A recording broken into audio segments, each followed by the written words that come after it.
हरे कृष्णा। आज भाद्रपद मास का कृष्ण पक्ष की एकादशी अर्थात आनंद एकादशी, जो एक सबसे जो सूर्यवंशी जो राजा हुए थे, राजा हरिश्चंद्र, इनकी जो कथा इस एकादशी से जुड़ी है।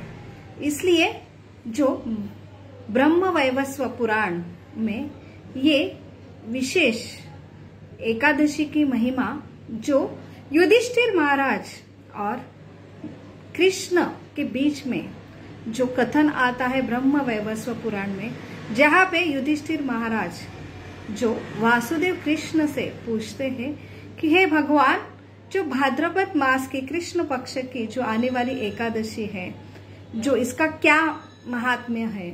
तो वहां पे भगवान उन्हें जो सूर्यवंशी, जो सत्य के लिए बहुत ही ऐसे धर्मराज राजा, जो राजा हरिश्चंद्र की जो कहानी है वो यहाँ पे सुनाते हैं।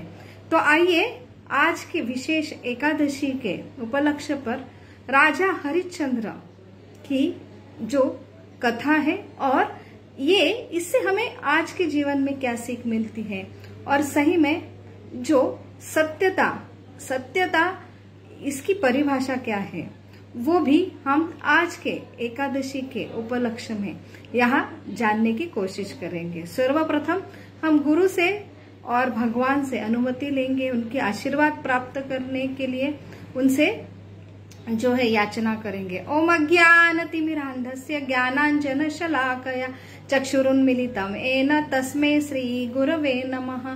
नमो विष्णुपदाय कृष्णपृष्ठाय भूतले श्रीमते भक्तिवेदांत स्वामी इति नामिने।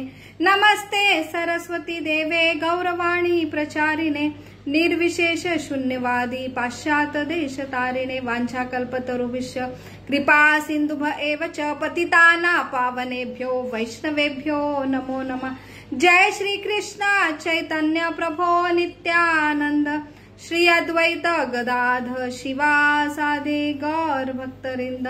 हरे कृष्णा कृष्णा कृष्णा हरे हरे, हरे राम राम राम हरे हरे। मूकं करोति वाचालं पंगुं लंघते गिरिं यत्कृपातमहं वन्दे श्रीगुरु दीनतारिणं। परमानंद माधवम श्री चैतन्यम ईश्वरम। हरे कृष्णा। जो अनंता एकादशी इसका नाम है, जो भाद्रपद मास के कृष्ण पक्ष में आती है। वैसे हर 15 दिन में हर एकादशी का अलग अलग महात्म्य है, और ये जो हमारे ऐसे विशेष जो ब्रह्म वैवस्व पुराण में इसकी कथा आती है, जो ये शास्त्र अनुसार हमें व्रत के लिए बोला जाता है। तो व्रत अर्थात जो यज्ञ तप दान, ये एक सैक्रिफाइस त्याग, ये मनुष्य जीवन जो है वो सर्व जो है सैक्रिफाइस, जो त्याग के लिए हमें बताया जाता है, शुद्धिकरण के लिए बताया जाता है। तो ये सैक्रिफाइस त्याग और शुद्धिकरण का क्या अर्थ है, और जिससे ही हम मनुष्य जीव जो और प्राणी जो 84 लाख योनि है, तो इसमें और हमारे अंदर जो है भेद है, और सही में जो बुद्धिमत्ता, विशेष बुद्धिमत्ता जो मनुष्य को दी है कि वो जान पाएंगे कि कैसे हम ये जगत की परिभाषा क्या है। ये दुखालय है जहाँ पे जन्म मृत्यु है, और ये समझने के लिए हमें ऐसा विशेष मनुष्य शरीर दिया गया है, और मनुष्य शरीर के साथ ऐसे जो है बुद्धि प्रदान की है। और ये बुद्धि का सबसे जरूरी है कि मनुष्य शरीर शुद्धिकरण के लिए हमने ये बुद्धि का इस्तेमाल करना पड़ेगा, और इस्तेमाल करने के लिए ये बुद्धि की सही उपयोगिता जब होंगी, जब हम शास्त्र के अनुसार ये बुद्धि जो है धारदार बनेगी, जब हमारे ऐसे पुराण शास्त्र द्वारा हम इसे धार बनाएंगे। इसका अर्थ ये है कि जो डिस्क्रिमिनेशन करे क्या सही है क्या गलत है। और सबसे बड़ा डिस्क्रिमिनेशन है ये बुद्धि के लिए, मनुष्य जीवन के लिए ये बुद्धि, विशेष बुद्धि ऐसे मनुष्य को दिए है। वो सबसे बड़ा उपयोग है कि जीवन में आके दो पदार्थ का अर्थ है जो है भौतिक और एक है शाश्वत अध्यात्मक। तो ये जीव और जड़ पदार्थ, इनमें भेद क्या है, इसका डिस्क्रिमिनेशन करना ये सबसे बड़ा श्रेष्ठ उपयोग है। और वही ये हमारा शाश्वत जीवन और ये भौतिक जीवन, इसमें ये अंतर हमें ये बुद्धि द्वारा समझता है। और ये जब हम ये बुद्धि का उपयोग शास्त्र पठन के लिए और ऐसे प्रामाणिक गुरु शिष्य प्रमाणित जो शास्त्र है उसमें हम शरणागत होते हैं, जो प्रमाणित शास्त्र जो बताए गए हैं, जो स्वयं भगवान से आते हैं। तो कृष्णस्तु भगवान स्वयं, तो कृष्ण से जो 4 अधिकृत संप्रदाय आते हैं, जैसे ब्रह्म संप्रदाय, कृष्ण ने सर्वप्रथम जो प्रथम जीव है ब्रह्मा जी, जैसे उनका जन्म हुआ जो गर्भदक्षक विष्णु से, और जैसे जन्म हुआ उन्हें जो आवाज आई तप, और उन्हें बताया गया कि आप जो है पैशन, जो पैशन के देवता है, जो रजोगुण के देवता है, अधिष्ठाता है, तो ये पैशन का यूज जो है ये सृष्टि निर्मिति के लिए करो। और सृष्टि कैसे निर्मिति करना है, क्यों करना है, उनकी खुद की परिभाषा, मैं कौन हूँ, ये भी जब हृदय में भगवान ने ऐसा ज्ञान प्रदान किया, सर्वप्रथम वो शरणागत हुए। तो जब हम शरणागत मोड में हम जाते हैं ये शास्त्रों को, तब हमारी खुद की पहचान समझते कि हम कौन हैं और हम किस लिए आए हैं। और हमें जब हम सही गुरु शिष्य परंपरा में जाते हैं तो 4 गुरु शिष्य परंपरा है, जो एक ब्रह्म संप्रदाय है, जो कृष्ण ने सर्वप्रथम जो ब्रह्मा जी को बताए, ब्रह्म मध्व गौड़ीय संप्रदाय, जिसमें श्रील प्रभुपाद जो 34 नंबर के गुरु शिष्य परंपरा में आते हैं, और जो है रुद्र संप्रदाय, जहां लक्ष्मी संप्रदाय, जो रामानुचार्य, ये उनके जो संप्रदाय के जो प्रमुख गोस्वामी हैं, तो ये प्रमुख आचार्य है। रुद्र संप्रदाय, लक्ष्मी संप्रदाय, उसके बाद रुद्र संप्रदाय। रुद्र संप्रदाय जो है भगवान ने जो प्रथम कृष्ण ने ये शंकर जी को ज्ञान बताया, और इनके जो सबसे प्रमुख आचार्य है जो है विष्णु स्वामी। और जो चौथा संप्रदाय है चतुष्कुमार संप्रदाय, जहाँ पे भगवान कृष्ण ने चतुष्कुमार जो ब्रह्मा जी के पुत्र है, उन्हें ये ज्ञान बताया। और जो निम्बाकाचार्य इनके प्रमुख संप्रदाय, ये 4 अधिकृत संप्रदाय द्वारा ये जो अलग अलग जो वेद, जैसे 4 वेद, उपवेद, उपनिषद, 108 उपनिषद, 18 पुराण, इतिहास, ये ऐसे संप्रदाय में जो अधिकृत आचार्य उनके टिप्पणी द्वारा हम ये शास्त्र पढ़ते हैं अपने बुद्धि से, तब सही में हमें सबसे बड़ा उपयोग जो है डिस्क्रिमिनेशन, डिफरेंस करना कि क्या है सही पदार्थ में और ये जड़ पदार्थ और शाश्वत में। तो यहाँ पे वही हम अपने बुद्धि से तोलते हैं कि हमारे लिए क्या सही है। जैसे सत्य की भाषा आती है, तो सत्य के लिए, सत्य को लेके यहाँ पे बहुत वाद विवाद होता है। तो सारे जो गुण भगवान ने, कृष्ण ने भगवत गीता में जो विभूति योग में बताया है कि कैसे ये सारे जो गुण हैं, जिसके लिए यहाँ पे हम मनुष्य जाने जाते हैं, श्रेष्ठ जो है पुरुष को श्रेष्ठ, स्त्री को पुरुष, स्त्री और पुरुष को श्रेष्ठ जो बनाते हैं, ऐसे जो गुण हैं, जो स्वयं मुख्य जो स्त्रीवाचक गुण हैं, जैसे ये बुद्धि है, जैसे स्मृति है, जैसे वाक चातुर्य है, श्रद्धा है, प्रेम है, दया है, ये सारे जो है स्त्रीवाचक शब्द है। तो इससे ही हमारा सौंदर्य बढ़ता है। तो सही में सत्य की परिभाषा क्या है? तो ये सत्य की परिभाषा हम अपने अपने तर्क से करेंगे तो उसके अलग अलग अर्थ निकलेंगे, और अलग अलग अर्थ ये सही में हमें अगर जानना है तो हम शास्त्र के अनुसार, सही आचार्य की परिभाषा टिप्पणी के अनुसार अगर ये समझेंगे तो वही एक श्लोक के अलग अलग अर्थ निकलते हैं। अगर सही गुरु शिष्य परंपरा में अगर जो श्रोता है, वक्ता है, अगर नहीं स्थित होता है तो उसके अलग अलग अर्थ अपने अपने तर्क से निकालेंगे। तो ये बुद्धि जो है शुद्धिकरण ये शास्त्र द्वारा होता है, शरणागति द्वारा होता है। और ऐसे ये शरणागत शिष्य, शरणागत जो ऐसे भगवान के जो परंपरा में आते हैं, ऐसे गुरु के शरणागति में ऐसे शिष्य हो और तब जाके हमें सही परिभाषा समझते। वही यहाँ पे आज हम सत्य की सही में क्या परिभाषा है, तो यहाँ पे जो राजा हरिश्चंद्र की कथा आती है, तो भगवान को युधिष्ठिर महाराज पूछ रहे हैं ये आज के एकादशी का जो महात्मा क्या है। तो हमें आज हर एकादशी का अलग अलग महात्मा है, वो सुनने से ही हमारी शुद्धिकरण की प्रोसेस होती है। तो मनुष्य जीवन जो मिला है शुद्धिकरण के लिए है, और ये मनुष्य जीवन की शुद्धिकरण शास्त्र के, ये शास्त्र बुद्धि से हमें होती है। हमें तभी रियलाइज होता है कि हमें करना क्या है। तो एकादशी पालन के लिए 3 चीज बताई है, तप, यज्ञ और दान।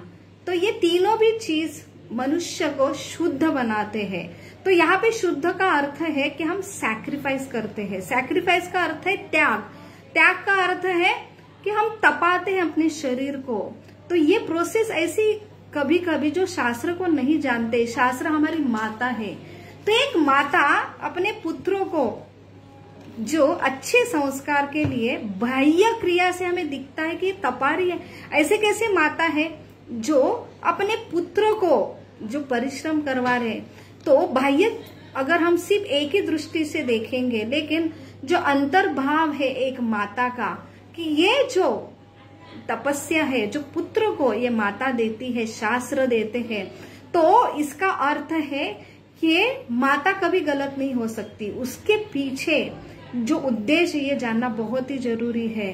तो वही हम अध्यात्म भी, स्पिरिचुअलिटी भी अपने अपने तर्क से हम बनाते हैं अलग अलग। विशेष रूप से ऐसे जो स्त्रीवाचक गुण है, जो सत्व गुण में स्थित है, तो वो अगर हमने जैसे सत्यता है, दया है, करुणा है, ये सारे गुण है, हम अगर अपने ही तर्क से आत्मसात करेंगे, और ये सत्व गुण ही श्रेष्ठ गुण है, और ये अपने अपने तर्क से अगर हम आत्मसात करेंगे और फिर लोग प्रचार भी करते हैं, खुद गुरु बनते हैं, स्वयं घोषित। और ऐसे ये शास्त्र को बोल के ये बहुत क्लिष्ट है, इसके थ्रू न जाके ये सिंपल हमको जो समझे हम लिखते हैं, और वही लोग आजकल फॉलो कर रहे हैं, तो वो हम और भ्रमित हो जाते हैं।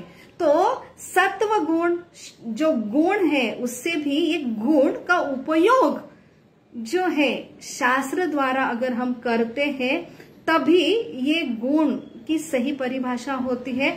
जो भगवत गीता के श्लोक में, जैसे 17वां अध्याय में ये वाणी कैसी होनी चाहिए, तो आज हम वाणी जो सत्यवादी हरिश्चंद्र की कथा आती है, भगवान ने बताया, आज के विशेष एकादशी की ये कहानी है। तो यहाँ पे हम पहले जानेंगे कि सत्य ये सर्वश्रेष्ठ गुण है, लेकिन शास्त्र क्या बोलते हैं ये सत्य के लिए। तो स्वयं भगवत गीता ये भगवान से आती है, मुख से आती है। तो लेकिन जब हम आचार्य द्वारा इसे समझते हैं तो बहुत ही समझना आसान होता है। जो प्रभुपाद ने हमें ये सही गुरु शिष्य ब्रह्म मध्व गौड़ीय संप्रदाय में ये प्रभुपाद आते, उनके अनुवाद से हम पढ़ेंगे तब समझ में आते कि सही में सत्य की परिभाषा क्या है। तो यहाँ पे 17वें अध्याय में जो 15वें श्लोक में जो भगवान ने बताया है, अनुद्वेगम करम वाक्यम सत्यम प्रियहितम च यत स्वाध्यायम अभ्यसनयम चैव वाङ्मयम तप उच्यते। तो हमारी जो वाणी है सच्ची होना चाहिए, लेकिन उसके साथ सत्य के साथ वो भाने वाली चाहिए। अगर सत्य है लेकिन वो बहुत कड़ू है और सामने वाला को जो हृदय उसका जो है, जो हृदय उसका अगर चीर्ण करता है, तो ऐसे जो सत्यवादी है, ये जो सत्य है वो सही सत्य नहीं है। तो एक सत्य है आधा सत्य, लेकिन सत्य के साथ आपकी जो वाणी है वो भाने वाली चाहिए, सामने वाले के लिए हितकारी होनी चाहिए, दूसरों को शुद्ध न करने वाली चाहिए, और सबसे जरूरी है वैदिक साहित्य का नियमित जो पारायण करता है उनके द्वारा ये वाणी जो है हम सही में वो हमारी वाणी का उपयोग हम शास्त्र के अनुसार करें, तभी ये वाणी है जो सत्य कही जाती है। तो सिर्फ सत्य होगा, लेकिन वो दूसरे के लिए जो है वो हर्ट करने वाला होगा। अगर ये सत्य है लेकिन शास्त्र के अनुसार अगर वो सही नहीं है, तो ऐसा सत्य भी नहीं बोलना चाहिए। तो आज हम देखते हैं पहले जो है राजा हरिश्चंद्र की कथा। वो एक भक्त जो है सूर्यवंशी, जो शास्त्र में पारंगत थे, तो उनका सत्यता, और आज हम सत्य के नाम से अपने तर्क से बिना शास्त्र से बोलते हैं। और ऐसे अलग अलग पुराण के उदाहरण भी देखेंगे जहां पे सत्य की परिभाषा हमें समझेंगे। तो यहाँ पे जो राजा हरिश्चंद्र की कथा आती है, राजा हरिश्चंद्र जो है एक सूर्यवंशी, जो सूर्यवंशी अयोध्या की, जैसे जो बहुत ही रघुनंद रघुकुल के ये बहुत ही जो प्रख्यात राजा है, राजा हुए थे, और उनका आज भी नाम है, जहां पे सत्यता आता है वहां पे राजा हरिश्चंद्र का नाम जरूर आता है। तो यहाँ पे भगवान वासुदेव कृष्ण युधिष्ठिर महाराज से कह रहे हैं कि सुनो आज की एकादशी की महिमा। जो अयोध्या की जो कुरु जो ऐसे सूर्य वंशीय डायनेस्टी में जो रघुकुल में ऐसे एक राजा हुए हैं, राजा हरिश्चंद्र। और ये हरिश्चंद्र उनके सत्यता के लिए, निष्ठता के लिए बहुत ही जो है प्रख्यात थे। उनके बारे में उन्होंने कैसा अपनी सत्य और वचन और दिए गए वचन के लिए उन्होंने क्या क्या सैक्रिफाइस किया, तो ये सैक्रिफाइस की कथा है। सत्य उसके साथ वो सैक्रिफाइस जो हमें तप करना है, तो त्याग करना है, तो वो सही में एक शुद्धता होती है मनुष्य जीवन के लिए। बताया गया है कि शुद्ध करना, जैसे माँ अगर शुद्ध करती है, कोई तप देती है, पनिशमेंट देती है, या कुछ ऐसे कुछ एक्शन बोलती है बच्चों के लिए, तो ये सही में शुद्धता की वाणी कैसी होती है, जैसे इसका सारा का उपयोग जो है हम अटैच हो जाते हैं। तो भौतिक प्रकृति ये माँ है, ये ग्रंथ है वो माँ है। हमें आक्षेप दिया जाता है कि ऐसे कैसे आपके अगर पिता कृष्ण है अगर, तो ऐसे ऐसे अलग अलग देव देवता भी है, वो आपको संस्कृति में ऐसे उपवास क्यों करने के लिए बोलते हैं? अगर वो पिता है तो आपको उपवास करना में, ऐसा कौन सा पिता है जो अपने पुत्र को जो है उपवास फास्टिंग करवाएगा? तो यहाँ पे आक्षेप लिए जाते हैं। क्यों? क्योंकि सही जो गुरु शिष्य परंपरा में जो पुराण है उनका अगर जो हम परिभाषा नहीं समझते, तो यहाँ पे शुद्धता सैक्रिफाइस जो यज्ञ ताप दान बोला गया है, तो इसलिए बोला गया है कि भौतिक जगत हम अपने जो परिभाषा से नहीं समझते, हमारा जीवन हम अपने व्यू से देखते हैं। हम लिमिटेड है, बहिरंगा शक्ति सत्व रज तप, ये तीन जो बहिरंगा शक्ति द्वारा हम मोहित होते हैं। तो हमारे लिए क्या सही है क्या गलत है वो समझना बहुत मुश्किल होता है। हम ये जो सृष्टि में आए उसकी परिभाषा भी नहीं समझते। ये है हमारा सिंहावलोकन। एक होता है विहालोकन। विहालोकन में जो शास्त्र हमें एक विजन देते हैं, तो विहालोकन जो शास्त्र अनुसार हम समझते कि जीवन है ना, ये भौतिक जगत का जीवन ये बंधन है, जेल जैसा, और यहाँ पे हमें भेजा गया है, हमने कुछ गलती की है, और ये गलती जो है सुधारने के लिए हमें यज्ञ दान तप, ये सबसे 3 विधि है जो सिर्फ मनुष्य ही अपने बुद्धि द्वारा, और जब बुद्धि ये शास्त्र में पठन करेंगे तब समझेंगे। तो और जो प्राणी ऐसी जीवन में आते हैं तो 4 चीज करते हैं, आहार, निद्रा, भय, मैथुन। जो खाना पीना सोना, बच्चों की निर्मित करना, खुद का संरक्षण करना। लेकिन जेल हम किस लिए आए, हमारा स्वयं का घर कहाँ पे है, हमें यहाँ पे क्यों जन्म के बाद ऐसा बुढ़ापा, मृत्यु, बीमारी का सामना करना पड़ता, ऐसे कर्म के रिएक्शन क्यों है। तो ये यज्ञ दान तप जैसे हम सैक्रिफाइस करेंगे शुद्ध होंगे, ये हमारी शुद्धता की विधि है। जैसे हम जो है सोना हमारी मूल स्वभाव है, लेकिन हमने अपना सोना का स्वभाव, जैसे ईर्ष्या हुई और भगवान से ईर्ष्या हुई तो हम ये हमारा स्वरूप हमने खोया है। सुवर्ण से हम लोह बन गए और फिर से लोह को अगर सुवर्ण बनाना है तो हमें अग्नि में तपना पड़ेगा। और ये जैसे शुद्ध विधि शास्त्र से अगर होती है, जैसे उपवास हम मन चाहे करेंगे तो ये सही में जैसे फास्टिंग करते हैं, जैसे अलग अलग जो हमारी मांगे पूरी करने के लिए जो ऐसे ऐसे उपोषण के लिए बैठे हैं तो वो शास्त्र सम्मित नहीं है। तो वह हमारे जीत और हमको जैसे चाहिए उसके लिए होता है। लेकिन ये शास्त्र में एकादशी व्रत है, वो जो शास्त्र के लिए वो अगर करेंगे तभी शुद्धता होंगी। जो इसका अर्थ है कि हमारे जो अटैचमेंट है, हम शरीर से अटैच होते हैं, हमें लगता है कि हमारा स्वरूप ही शरीर है और ये शरीर की अटैचमेंट की वजह से ही हमें बार बार अलग अलग देह, और देह ये हमारा खुद की परिभाषा नहीं, हमारी परिभाषा आत्मा। और ये देह को हमें डाला जाता है, देह है वहां पे जन्म है, बुढ़ापा है, मृत्यु है।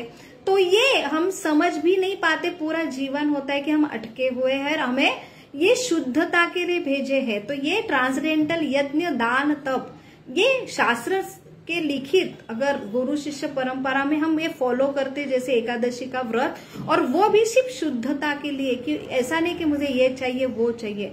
तो शास्त्र ने बोला है, शास्त्र मेरी माँ है, तो वो विश्वास से हम करते, श्रद्धा से करते, तभी हम जो लोह का स्वरूप है हमारा सुवर्ण कांति होता है। तब विहालोकन जो व्यू है ऊपर का हमें समझता है, तब हमें समझता है कि हमारी अटैचमेंट जो हमने बहुत अटैच हुआ वो निकालने के लिए हमें एक तप होता है, तकलीफ होती है, लेकिन उससे हम लोह से सुवर्ण बनते हैं। हमारे अटैचमेंट कि ये मेरा है, और ये जब तक मेरा, ये सबसे बड़ी अटैचमेंट हो, वो निकलने के लिए ये यज्ञ दान तप की विधि बताए हैं, और उसके द्वारा हम डिटैच होते हैं।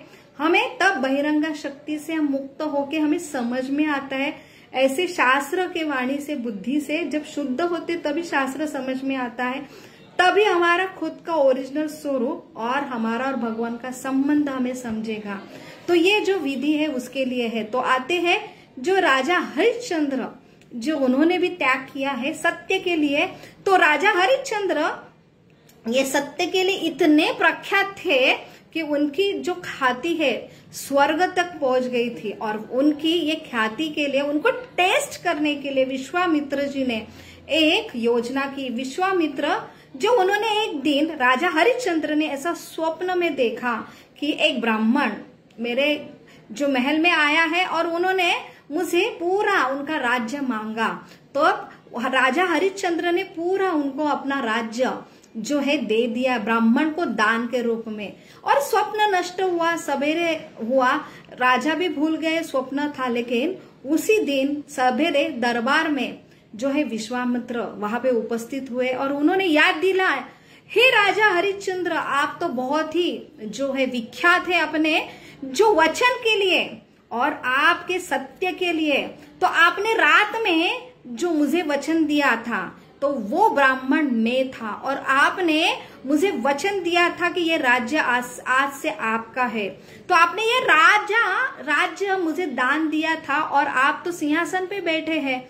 तो ये जैसे उन्होंने सुना तो ये राजा हरिश्चंद्र अपने जो हम कॉन्शियस रहते दिन में जो वचन बोलते हैं वो सत्य करते थे, उसके लिए वो कोई सी लिमिटेशन सीमा जो उनके लिए नहीं थी। और अभी स्वप्न में दिया गया वचन के लिए उन्हें चैलेंज किया गया, तभी एक क्षण में उन्होंने कोई ऐसा समझा नहीं, विचार नहीं किया और तुरंत ही अपना पूरा राज्य उनको सौंप दिया।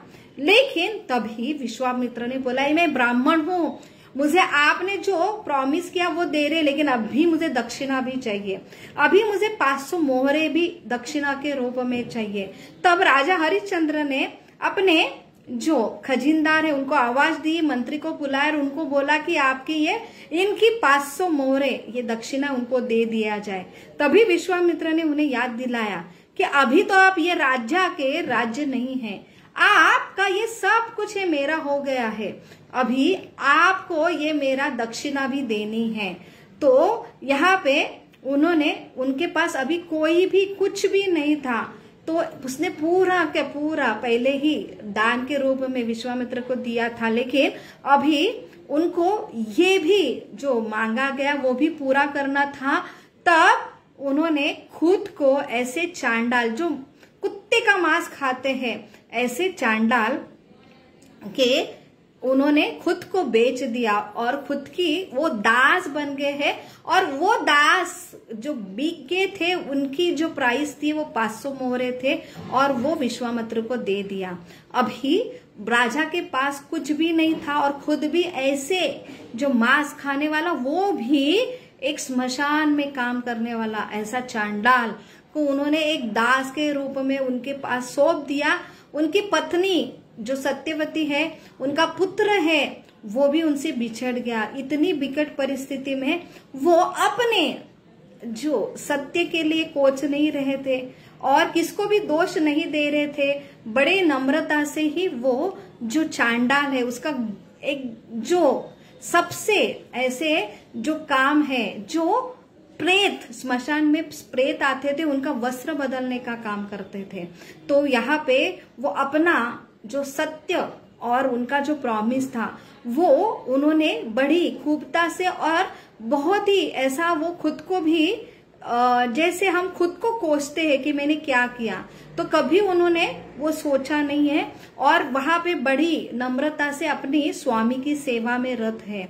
और अपना जो पत्नी है, बच्चे हैं, वो भी कहीं अपने खाने के लिए, पेट के लिए काम कर रहे हैं। और उसमें भी अचानक एक दिन उनके पुत्र का सर्पदंश से मृत्यु होता है और ऐसे ये पत्नी अभी वो अपने पुत्र को जो सबसे जरूरी अग्नि दाह देने के लिए उसके पास पैसे नहीं थे और यही स्मशान भूमि में आई और यहाँ पे उन्होंने पहचाना ये मेरी पत्नी, ये मेरा पुत्र का देहांत हुआ है और इसके लिए जो अंत्य विधि है वो उन्होंने अभी भी जो उनके स्वामी है उनके निष्ठा के लिए कि ये आपको इतनी लक्ष्मी देनी पड़ेगी तभी मैं देह जो अंत विधि कर सकता हूँ। तो वहां पे भी उन्होंने अपने जो निष्ठा, अपना जो कर्तव्य है, अपने पुत्र के लिए भी उन्होंने वहां पे कॉम्प्रोमाइज नहीं किया। तो इतनी कठिन परीक्षा जब हुई तो एक दिन ये राजा हरिश्चंद्र बहुत ही ऐसा सोचने लगे कि अभी ये जो बहुत कठिन प्रसंग है इससे मैं कैसे बाहर निकलूं। तब वहां पे जो है यहाँ पे एक मुनि आ गए, तो वहां पे उन्होंने पूछा कि मुझे ये इतनी कष्ट हो रहे हैं जीवन में, मैंने कुछ तो बहुत ही खुद को ही, मेरा ही दोष था कि मैंने ऐसे गहन जो कर्म की है, तो उसका मुझे कुछ तो हाल बताया। ऐसे गौतम मुनि वहां पे आए थे, तो गौतम मुनि ने उन्होंने उपाय बताया। भाद्रपद मास की कृष्ण पक्ष की एकादशी, इसमें इतनी शक्ति है कि आप अगर श्रद्धा से उसे पालन करते हैं तो आपके जो कष्ट है वो, आप ये पाप से कष्ट भोग रहे वो तुरंत नष्ट होंगे और ये 10 दिन में ही आने वाली है। तो राजा ने बहुत ही श्रद्धा से, प्रेम से ये आज का जो भाद्रपद मास का कृष्ण पक्ष की आनंद एकादशी का पालन किया और तुरंत ही उन्हें अपने जो वहां पे विश्वामित्र जो मुनि प्रकट हुए, सारे देव देवता वहां पे प्रकट हुए और उन्होंने बताया ये तुम्हारी परीक्षा थी, आपकी सत्यता की, निष्ठावान की ये परीक्षा थी और उन्होंने पूरा अपना राज्य फिर से उन्हें वापस मिल गया। तो यहाँ पे हमें समझ में आता है कि सत्य जो है वो सत्य जो उन्होंने शास्त्र के बेस पे कि वहां पे वो इतने निष्ठावान अपने वचन के लिए थे। तो यहाँ पे और एक उदाहरण आता है जो है युधिष्ठिर महाराज, वो भी ऐसे धर्मराज और सत्य के लिए बहुत ही वो फेमस थे। लेकिन सत्य वो जिन्होंने महाभारत में युद्ध के समय उन्होंने, जब ऐसा बोला जाता है कि जो कृष्ण को समझते नहीं है कि कृष्ण एक सिर्फ साधारण सिर्फ राजनीतिक थे, वो भगवान है और उन्होंने अलग अलग जैसे भगवान के कार्यकलाप अपनी बुद्धि से समझना ये हमारे लिए पॉसिबल है, इसलिए हमने शास्त्र से जानना चाहिए। तो ये सारे पुराण शास्त्र और कथा ये ऐसा क्यों हुआ, ये आचार्य के माध्यम से जानेंगे तब हमें सही दिशा समझती है।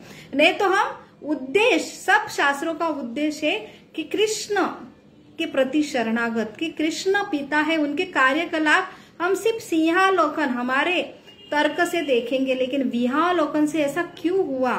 तो अल्टीमेटली जो सत्य है वो परम सत्य को प्राप्त करने के लिए चाहिए। जैसे परम सत्य जो है भगवान पिता है, अपनी माता है, तो हमें आज समझ रहा है ये गलत है, लेकिन अल्टीमेटली उसका उपयोग अगर गलत है, लेकिन परम सत्य उन्हें सबसे जरूरी पूरा विहावलोकन है, वो सब उनके पिता है, सबके वो पिता है, सब उनके बच्चे हैं, उनको वो दृष्टि है कि सही और गलत इससे भी जरूरी है कि धर्म की स्थापना हो। तो ये धर्म क्या है वो परम सत्य ही डिसाइड कर सकते हैं। और वैसे ही हुआ कि अश्वत्थामा जो सबसे कमजोरी थी द्रोणाचार्य के लिए, और द्रोणाचार्य अधर्म के साइड से खड़े थे, और इनकी हत्या के लिए जहां पे अधर्म, भगवान बोलते यदा यदा ही धर्मस्य ग्लानिर्भवति भारत, तो अधर्म का जो है नाश करने के लिए और धर्म की स्थापना के लिए जहां पे हमें झूठ भी बोलना पड़े जो ऐसे भगवान के उपदेशों के ऊपर, तो वहां पे आक्षेप लिया जाता है कि भगवान कृष्ण ने ऐसे धर्मपरायण युधिष्ठिर महाराज से भी झूठ बोला है, ऐसे ऐसे नीति वो उनको, क्योंकि उनके फेवरेट थे पांडव। तो भगवान भगवत गीता में ही बोलते हैं न मैं द्वेषोस्ति न समय प्रिय, मेरे लिए कोई मैं किसका द्वेष नहीं करता हूं, न मेरे लिए प्रिय है। तो हर जीव के लिए वो समान है, आदान प्रदान यह यथा माम प्रपंदन्ते। अगर तुम अधर्मी हो और अधर्म फैलाते हैं, छल करते जैसे कौरवों ने किया, तो उनके लिए छलियों का छलिया हूं मैं। तो ये धर्म स्थापन करने के लिए ऐसे शास्त्र में भी नीति आती है, युद्ध में जो है ये नीति ये ऑथराइज है, और यहाँ पे धर्म की स्थापना के लिए ये बहुत ही जरूरी थी। वैसे ये राजनीति अल्टीमेटली धर्म की स्थापना के लिए थे। तो ऐसे ये अधर्म के साइड में खड़े द्रोणाचार्य, ये हारने की उनकी कोई संभावना नहीं थी। तो यहाँ पे उनके लिए बस एक ही उनका जो पुत्र थी कमजोरी, तो यहाँ पे भीम को, अश्वत्थामा नाम का हाथी को मारने के लिए बोला गया, और युधिष्ठिर महाराज को बोला गया कि आपको सिर्फ द्रोणाचार्य के सामने, जैसे अश्वत्थामा मारा गया, ये यहाँ पे ये वार्ता जो फैलाई गई, लेकिन द्रोणाचार्य को यकीन था कि अश्वत्थामा मेरा पुत्र नहीं, वो कंफर्म करना चाहते थे। और कंफर्मेशन के लिए सिर्फ युधिष्ठिर महाराज, क्योंकि वो कभी झूठ नहीं बोलते हैं, अगर उनके मुख से मैंने सुना तो ही मैं इसको कंफर्म जो समझूंगा। तो जैसे युधिष्ठिर महाराज को लाया गया, और वो भी तैयार नहीं थे झूठ बोलने के लिए, क्योंकि उन्हें अभी सत्य भगवान कृष्ण से, इसलिए तो जो भगवत गीता है अर्जुन को बोली गई कि वो सारे पांडवों में भगवान बोलते हैं मैं पांडव हूं। तो अर्जुन ये सर्वश्रेष्ठ पांडव है, क्योंकि उन्होंने सबसे बड़ी शरणागति जो कृष्ण के लिए थे। तो युधिष्ठिर महाराज अपने सत्य, ये ज्यादा जरूरत था भगवान कृष्ण से, तो वो तैयार नहीं थे। फिर भी उन्हें बोला गया कि आप सिर्फ जो वाक्य है आधा सत्य ही बोलो, आप झूठ मत बोलो। लेकिन अश्वत्थामा मारा गया परंतु वो हाथी था, ये वाक्य बोलो। थोड़ा मॉडिफिकेशन बोला गया, जैसे युधिष्ठिर महाराज के मुख से बोला गया अश्वत्थामा मारा गया, उसी सुन के कोलैप्स हो गए द्रोणाचार्य, अपने शस्त्र उन्होंने फेंक दिया और वहां पे उनको पराजित करना पॉसिबल हुआ। परंतु वो हाथी था, वो कोलैप्स होने की वजह से शॉक में जाने के लिए वो सुन नहीं पाए। तो यहाँ पे युधिष्ठिर महाराज उन्होंने भगवान के लिए भी झूठ नहीं बोला है। तो अपनी सत्यता, तो हम झूठ है या हम गलत है या सही है, इससे भी ज्यादा श्रेष्ठ है हम किसके लिए बोल रहे हैं। तो जो मैं सत्य हूं ये साबित करने के लिए हम इतना जान लगा देते हैं कि अपने जो है कितने वरिष्ठ है उनके लिए, धर्म के लिए अगर बोलते हैं तो वो ही सत्यता है। तो हम अपने ईगो के लिए सत्य छोड़ते नहीं है। तो सबसे जरूरी ये सारे स्त्रीवाचक जैसे सत्य है और अलग अलग गुण है, ये किसके लिए इस्तेमाल करना चाहिए। तो अल्टीमेटली सुप्रीम पर्सनालिटी जिन्होंने ये सारी दुनिया बनाई है और उनके अगर प्रसन्न के लिए, और वो प्रसन्नता वही सच्चा जानते हैं कि हमारे लिए क्या है हितकारी। तो ऐसा सत्य जो दूसरे के लिए हितकारी हो बहुत ही जरूरी है, वही हित सबके लिए हो। और वो कब होता है, जब शास्त्र और सही गुरु शिष्य परंपरा में आया हुआ जो सत्य है शास्त्र के अनुसार है, वही परम सत्य जो सर्वोच्च वेदेश सर्वे अहमेद वेदो, सारे वेदों का, सारे हम जो कुछ हमारे अंदर के गुण है जिसका भी इस्तेमाल अगर परम सत्य को जो प्रसन्न करने के लिए नहीं हो तो वो सारा एन केवलम क्या है, व्यर्थ ही है। तो वही हमें आज के एकादशी में समझ में आता है कि अगर तप भी करते हैं, जैसे मनमानी तप करते, मनमानी उपवास करते हैं, मनमानी तपश्चर्या करते हैं, जैसे हिरण्यकश्यपु ने की घोर तपस्या की, लेकिन वो तमोगुणी तपस्या थी कि मुझे पाना है कुछ तो, और ये शुद्धता की विधि नहीं है। और जहां पे ऐसे खुद के अहंकार के लिए मुझे कुछ मांगना है तो इससे हम खुद परमेश्वर बनते हैं और सबके लिए विनाशकारी होते हैं। तो ये सही तपस्या नहीं है। तो तपस्या, दान और यज्ञ ये भगवान के प्रसन्न के लिए होना चाहिए, शास्त्र के लिए होना चाहिए। वही जो है यज्ञ जो पृथु महाराज ने किया, 99 यज्ञ किया, 100 करना था तभी वो विजयी होने वाले थे, लेकिन इंद्र को लगा ये मेरा सिंहासन लेंगे, इसलिए उन्होंने जो 100 उनका यज्ञ नहीं करने दिया। लेकिन भगवान विष्णु स्वयं आए, उन्होंने रोक दिया कि मेरे प्रसन्न के लिए कर रहे, 99 भी है तो भी मैं प्रसन्न हूं, इसलिए 100 करने की आपकी जरूरत नहीं है। और वहां पे उन्होंने शरणागत ली। तो यहाँ पे हमारा यज्ञ हो, दान हो, तप हो, वो शास्त्र के अनुसार होना चाहिए। अल्टीमेटली जो शास्त्र जो है भगवान के प्रसन्न के लिए होना चाहिए। और भगवान की प्रसन्नता हम कब समझेंगे, जब हम सही गुरु शिष्य परंपरा में स्थित हो। तो आप सभी को आनंद एकादशी की लाख लाख शुभकामना। हरे कृष्णा कृष्ण कृष्ण हरे हरे, हरे राम राम राम हरे हरे। हरे कृष्णा।